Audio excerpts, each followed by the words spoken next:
28 अप्रैल 2026 रात करीब 11 बजे इंदौर के सुपर कॉरिडोर पर 45 साल के शराब कारोबारी हितेन सिंह चौहान उर्फ चिंटू ठाकुर को अचानक घेर लिया जाता है।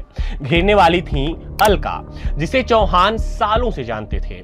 अलका अकेली नहीं थी, उसके साथ था बेटा जयदीप और लखन चौधरी।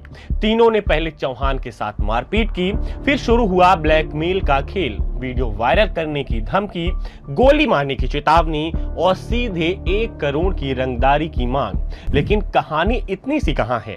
इसके पीछे छिपे हैं कई राज, जिसके तार जुड़े हैं 2019 हनी ट्रैप कांड की मास्टरमाइंड श्वेता जैन से। वही श्वेता जैन जिसने कभी सत्ता के गलियारों में भूचाल ला दिया था। तो आखिर कौन चला रहा है हनी ट्रैप पार्ट 2 का खेल? कौन है इसके चेहरे? नमस्कार, मैं हूं शिवेंद्र और आप देख रहे हैं पब्लिक वाणी। इस वीडियो में हम उठाएंगे पर्दा हनी ट्रैप पार्ट 2 से। हनी ट्रैप पार्ट 2 में दाखिल होने से पहले आपको हनी ट्रैप कांड 1 की झलक दे देते हैं, जिससे आपको अभी वाले कांड को समझने की सहूलियत होगी। 2019 के सितंबर महीने में जब पहला हनी ट्रैप कांड सामने आया था तो पूरा प्रदेश हिल गया। मामले में नेताओं, अफसरों और बड़े बड़े कारोबारियों के वीडियो बनाकर ब्लैकमेलिंग की बात सामने आई थी। इस मामले की मुख्य किरदार थी श्वेता जैन। इस कांड के 7 साल बाद श्वेता एक बार फिर नए कांड में सामने आई है, यानी श्वेता इज बैक। अब आते हैं हनी ट्रैप पार्ट 2 पर। 17 मई इंदौर क्राइम ब्रांच में पहली एफआईआर लिखी जाती है, लेकिन इसकी सुगबुगाहट पुलिस को पहले से थी। इंदौर पुलिस ने भोपाल पुलिस के निर्देश पर सीक्रेट मिशन शुरू किया। करीब 40 सीनियर पुलिस अधिकारियों की टीम बनाई गई। रात के वक्त इंदौर की 7 जगहों पर एक साथ दबिश दी गई। अलका दीक्षित, उसका बेटा जयदीप, प्रॉपर्टी कारोबारी लखन चौधरी और जितेंद्र पुरोहित को हिरासत में लिया गया, जिसकी पूरी मॉनिटरिंग भोपाल से हो रही थी। ये सब कुछ जब घट रहा था तभी एक टीम पुलिस इंटेलिजेंस के हेड कांस्टेबल विनोद शर्मा के घर पहुंचती है। पुलिस की टीम उसका लैपटॉप और मोबाइल खंगालती है।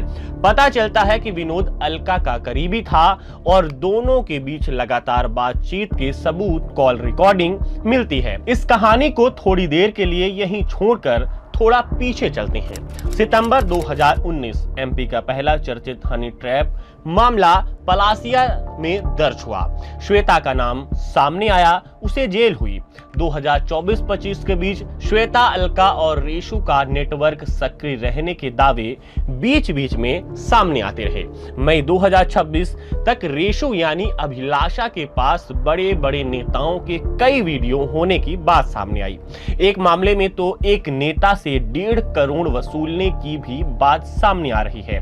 फिर आई 28 अप्रैल की रात, जिसकी चर्चा हम शुरुआत में ही कर चुके हैं, जिसमें कारोबारी हितेन सिंह चौहान को रात में रोककर मारपीट और 1 करोड़ की मांग की गई थी। अब 28 से 27 मई तक क्या हुआ वो सुनिए। पुलिस में शिकायत हुई। शिकायत के बाद मॉनिटरिंग और सूचनाएं जुटाई गई।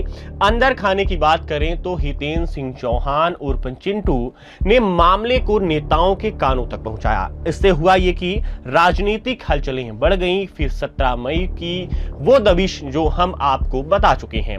अब आगे दबिश में पकड़ी गई अलका, उसका बेटा जयदीप, लखन चौधरी और जितेंद्र पुरोहित से पुलिस पूछताछ में हनी ट्रैप पार्ट 1 की मास्टरमाइंड श्वेता जैन का नाम आया।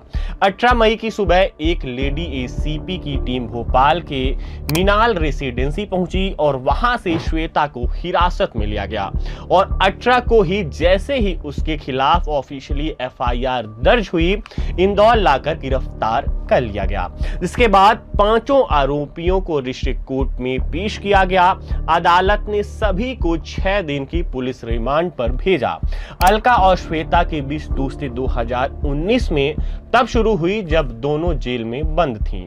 श्वेता हनी ट्रैप मामले में और अलका शराब तस्करी के मामले में। जमानत मिलने के बाद भी दोनों लगातार संपर्क में रहीं और दोनों के बीच फोटो और वीडियो भी शेयर होते रहे। यहाँ पर उन वीडियो की बात हो रही है जो ये नेताओं और कारोबारियों की बनाती थीं।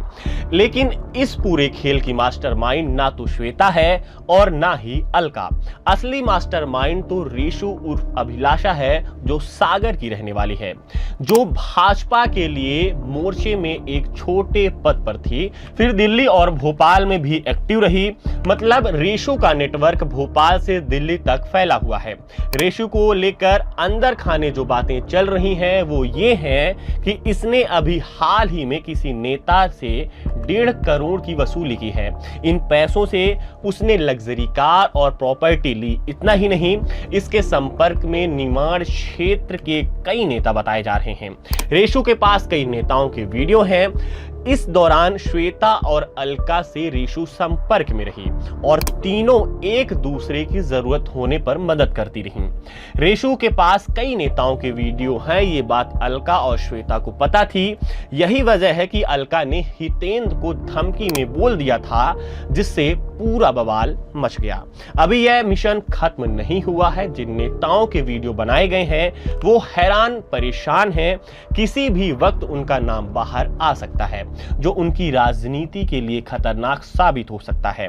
हनी ट्रैप पार्ट 2 की इस कहानी ने सत्ता, सिस्टम और सियासत में फिर सनसनी फैला दी है। कौन है वो नेता जिनके वीडियो इस गैंग के पास बताए जा रहे हैं? कितने बड़े लोगों तक फैला है ये नेटवर्क और क्या आने वाले दिनों में होंगे और बड़े खुलासे? फिलहाल पुलिस की जांच जारी है, लेकिन इस केस ने एक बार फिर साबित कर दिया है कि हनी ट्रैप का वो खेल जो 2019 में शुरू हुआ था, उसके तार आज भी जिंदा हैं। बाकी इस मामले में आगे जो भी अपडेट आएंगे हम आपको सबसे पहले बताएंगे। फिलहाल के लिए इजाजत दीजिए, शुक्रिया।